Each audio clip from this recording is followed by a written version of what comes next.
क्योंकि अभी तक ये इतिहास रहा है कि जब भी कोई आंदोलन हुआ है किसी भी चीज के खिलाफ, आप जेपी आंदोलन देख लीजिए, आप गांधी जी का सत्याग्रह आंदोलन देख लीजिए, जितने भी आंदोलन आप देखेंगे तो ये इतिहास रहा है कि जब भी सच्चाई के लिए, ऐसे बेबुनियादी चीजों की बात नहीं हो रही है, बात सही और गलत की हो रही है, तो अगर सही चीजों के लिए जब भी कोई आंदोलन हुआ है, ठीक है, तो वो माना गया है। बेशक थोड़ा देर हुआ है सर, क्योंकि बिहार की सरकार अंधी और बहरी दोनों है, ठीक है ना, तो इनको हो सकता है कि इनकी नींद टूटने में भी थोड़ी देर लगे, ठीक है, इनको सुनाई भी थोड़ा कम देता है, तो ये टाइम तो लग रहा है जितना भी लगा है, लेकिन जैसे सरकार अपने ओछी हरकतों से थक नहीं रही है, तो हम भी सही चीजें करने से नहीं थकेंगे, क्योंकि हम तो सही कर रहे हैं। जिसको मतलब जो चीज ओछी हरकत कर रहे हैं, आज तक एग्जाम में हरकत का बात कर रहे हैं, जब बच्चा जब रोड उतरते हैं अपने मांगों को लेकर के, उनके वो वाटर कैनन करा के ठंड में इनके ऊपर बसाया जाता है, ठंड से कई लोग बेहोश हो जाते हैं, ठंड लग जाती है और कुछ लोग ऐसा मार मारा है हॉस्पिटल में भर्ती है। बिल्कुल वही मैं बोल रही हूँ, ये ओछी हरकत इसको नहीं बोलेंगे तो क्या बोलेंगे आप जिस बिहार की जनता के बदौलत आप राजा बन के कुर्सी पे बैठे हुए हैं, जिस बिहार की जनता के बदौलत आप सत्ता पे सत्ता इधर से उधर खेल रहे हैं, ठीक है, और उसी बिहार के जनता के बच्चों के साथ आप क्या कर रहे हैं, उन पे पानी बरसा रहे हैं, उनको डंडा मार रहे हैं, उनको आज 15 दिन से भूखे प्यासे आप बैठाए हुए हैं अनशन पे,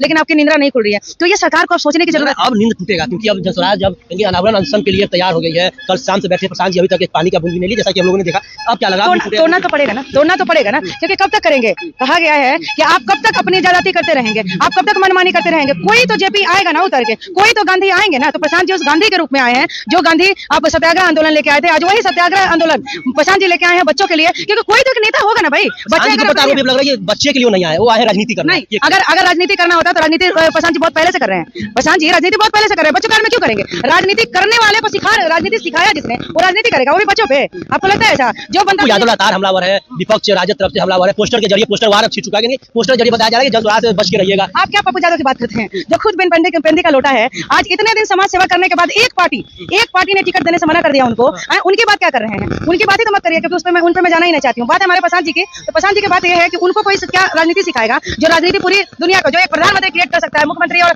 फलाना ढिमकाना की क्या बात करते हैं, और बात बच्चों के पीछे आके करने की उनको राजनीति कोई जरूरत नहीं है। वो खुद इतने सक्षम है कि फ्रंट पर राजनीति कर रहे हैं। राजनीति करना था ना, उपचुनाव में किए, राजनीति करना था ना, एमएलसी में किए। उपचुनाव की बात किया तो उपचुनाव के लिए तो सही उपचुनाव जो उनके हक में तो नहीं आया, उनके साइड में तो नहीं आया, चारों उपचुनाव तो हार गया साहब। वो हारना नहीं था, 1 महीने के पार्टी ने 10% वोट लाया, ठीक है, वो हार नहीं थी, वो शिकस्त थी उन पार्टियों को जो बरसों से जड़ जमाए बैठे हुए हैं बिहार के अंदर, वो शिकस्त दिया उन्होंने, क्योंकि 1 महीने की पार्टी थी, जीत का उम्मीद हम तब भी नहीं रखे हुए थे। अच्छा, एक आपसे रहेगा कि जिस तरीके से आपके साथी है वो कह रहे हैं कि जनसुराज और प्रशांत किशोर जिन्होंने मुख्यमंत्री बनाया, जिन्होंने प्रधानमंत्री को बनाने में भूमिका निभाई, क्या लग रहा है अब वो बीपीएससी छात्र को, बीपीएससी आयोग को क्या झुकाएंगे? बीपीएससी आयोग क्या झुकेगी? हाँ बिल्कुल झुकेगी, हाँ बिल्कुल झुकेगी। मैं देखिए, हम लोग खुद, मैं एक स्टूडेंट हूँ, तो हम अपने हक के लिए आज इतने दिन से भूखे प्यासे तो हम लोग नहीं है, जो हमारे मेन लीडर है वो भूखे प्यासे बैठे हैं, उन्होंने कम से कम इतना तो देखा, हाँ स्टूडेंट हमारा भूखा ना रहे, तो वो सबकी बहुत अच्छी तरह से देखभाल की है। हम लोग इसलिए उनके साथ है कि कोई तो ऐसा नेता था जो हमारे साथ खड़ा हुआ, हमारे हक के लिए खड़ा हुआ, आज हम इनसे इसलिए जुड़े क्योंकि वो हमारे हक के लिए खड़े हुए थे।